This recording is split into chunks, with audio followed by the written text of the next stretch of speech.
नाशिकमधील बंडखोरी शमली आहे, परंतु जळगावात अद्याप धुसफूस कायम आहे. उत्तर महाराष्ट्रात महायुतीचा डॅमेज कंट्रोल सुरू झाला आहे. सविस्तर सांगतो मित्रांनो. उत्तर महाराष्ट्रातील स्थानिक स्वराज्य संस्थांच्या विधान परिषद निवडणुकीला आता अत्यंत नाट्यमय आणि महत्त्वपूर्ण वळण मिळाले आहे. गेल्या काही दिवसांपासून महायुतीची डोकेदुखी ठरलेली बंडखोरी अखेर शमवण्यात भाजप आणि शिवसेना शिंदे गट यांच्या वरिष्ठ नेत्यांना यश आले आहे. नाशिकमध्ये भाजपच्या बंडखोर उमेदवाराने माघार घेतल्यामुळे महायुतीने सुटकेचा श्वास सोडला असला तरी जळगावमधील बंडखोरीचे आवाहन अद्याप कायम आहे. उमेदवारी अर्ज मागे घेण्याची अधिकृत मुदत संपल्यानंतरही नेत्यांनी युद्ध पातळीवर प्रयत्न करून नाशिकचा तिढा सोडवला आहे. काय आहे हे प्रकरण, चला सविस्तर पद्धतीने जाणून घेऊया आजच्या या व्हिडिओमध्ये. नाशिक स्थानिक स्वराज्य संस्था मतदारसंघात महायुतीसमोर मोठे संकट उभे राहिले होते. येथे शिवसेनेचे शिंदे गट नरेंद्र दराडे हे महायुतीचे अधिकृत उमेदवार असताना भाजपच्या प्रसाद हिरे यांनी अपक्ष उमेदवारी अर्ज दाखल करून थेट आवाहन दिले होते. अर्ज मागे घेण्याची अधिकृत मुदत संपूनही हिरे आपल्या निर्णयावर ठाम असल्याने महायुतीची चिंता वाढली होती. या बंडखोरीमुळे महायुतीच्या मतांचे विभाजन होऊन विरोधी आघाडीला अर्थात महाविकास आघाडीला फायदा होण्याची दाट शक्यता निर्माण झाली होती. त्यामुळे हा तिढा सोडवण्यासाठी महायुतीच्या शीर्षस्थ नेत्यांनी थेट मैदानात उतरण्याचा निर्णय घेतला. सोमवारी राज्याच्या राजकारणात प्रचंड हालचाली पाहायला मिळाल्या. उद्योग मंत्री उदय सामंत आणि नाशिकचे पालकमंत्री दादा भुसे यांनी थेट नाशिक गाठले. या दोन मंत्र्यांनी भाजपचे संकटमोचक मानले जाणारे मंत्री गिरीश महाजन आणि बंडखोर उमेदवार प्रसाद हिरे यांची एका गुप्त ठिकाणी भेट घेतली. या प्रमुख नेत्यांच्या बैठकीत तब्बल तासभर सविस्तर आणि खलबते झाली. आगामी विधानसभा निवडणुका आणि महायुतीचे व्यापक हित लक्षात घेत प्रसाद हिरे यांनी आपले वैयक्तिक मतभेद बाजूला ठेवावेत अशी गळ या नेत्यांनी घातली. अखेर या ज्येष्ठ नेत्यांच्या मध्यस्थीला यश आले आणि प्रसाद हिरे यांनी निवडणुकीतून आपली घोषणात्मक माघार जाहीर केली. ते म्हणाले की अधिकृत मुदत संपल्यामुळे तांत्रिकदृष्ट्या मतपत्रिकेवर नाव राहणार असले तरी मी महायुतीच्या हितासाठी निवडणुकीतून माघार घेत असून आमचे अधिकृत उमेदवार नरेंद्र दराडे यांना माझा पूर्ण पाठिंबा असेल.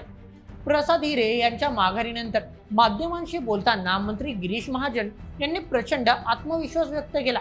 आमचे दोन्ही बंडखोर उमेदवार माघार घेतील हे आम्ही सुरुवातीपासूनच सांगत होतो आणि आज आम्ही ते करून दाखवले आहे असे महाजन म्हणाले. नाशिकमध्ये प्रसाद हिरे मांडले असले तरी आणखी एक अपक्ष उमेदवार गोकुळ गीते यांनी अद्याप अधिकृत पाठिंबा जाहीर केलेला नाही. गिरीश महाजन यांनी दिलेल्या माहितीनुसार गीते सध्या पेठ तालुक्यात मतदारांच्या गाठीभेटी घेण्यात व्यस्त आहेत. मात्र त्यांच्याशी फोनवरून सातत्याने संपर्क साधला जात असून आज सायंकाळपर्यंत त्यांचाही होकार मिळेल आणि नाशिकमधील बंडखोरी 100% संपेल असा विश्वास महाजन यांनी व्यक्त केला आहे. तसेच संपूर्ण महाराष्ट्रात विधान परिषदेच्या सर्व 17पैकी 17 जागांवर महायुतीचेच उमेदवार विजयी होतील असा ठाम दावा त्यांनी केला. नाशिकचा प्रश्न सुटल्यामुळे महायुतीच्या नेत्यांनी सुटकेचा श्वास घेतला असला तरी जळगाव स्थानिक स्वराज्य संस्था मतदारसंघात मात्र भाजपची डोकेदुखी अद्याप कायम आहे. जळगावमध्ये पुरेशा संख्याबळाच्या जोरावर भाजप सहज विजयाचा दावा करत आहे, परंतु अंतर्गत बंडखोरीमुळे भाजप नेत्यांनी धडधड वाढली आहे.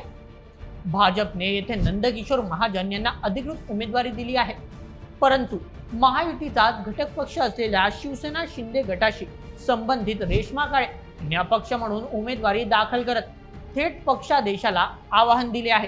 रेश्मा काळे यांची मनधरणी करण्यासाठी महायुतीच्या वरिष्ठ नेत्यांनी जळगावात अनेक बैठका घेतल्या.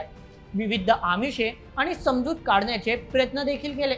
सर्व दबाव आणि विनंत्या झुगारून रेश्मा काळे यांनी निवडणुकीतून माघार घेण्यास स्पष्ट शब्दात नकार दिला आहे. त्यामुळे जळगावात महायुती विरुद्ध महायुतीचा बंडखोर असा सामना रंगण्याची चिन्ह आहेत.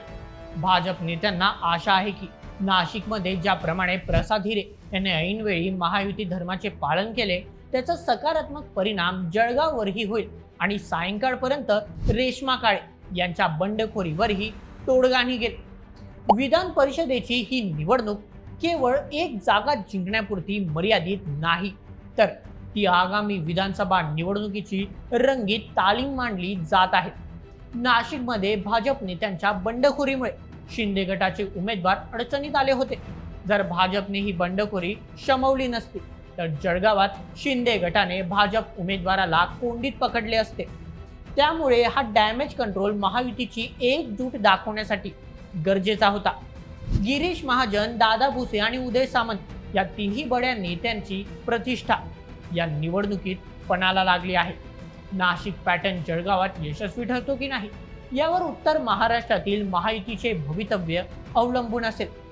मित्रांनो, नाशिक सर केल्यानंतर महायुती जळगावचा गड राखणार की रेश्मा काळे भाजपचा खेळ बिघडवणार याकडे संपूर्ण महाराष्ट्राचे लक्ष लागले आहे. तुमचे काय मत या संपूर्ण प्रकरणावर आम्हाला कमेंटमध्ये नक्की कळवा आणि अशाच व्हिडिओसाठी सबस्क्राईब करा बोल एमएच आपल्या यूट्यूब चॅनलला. धन्यवाद.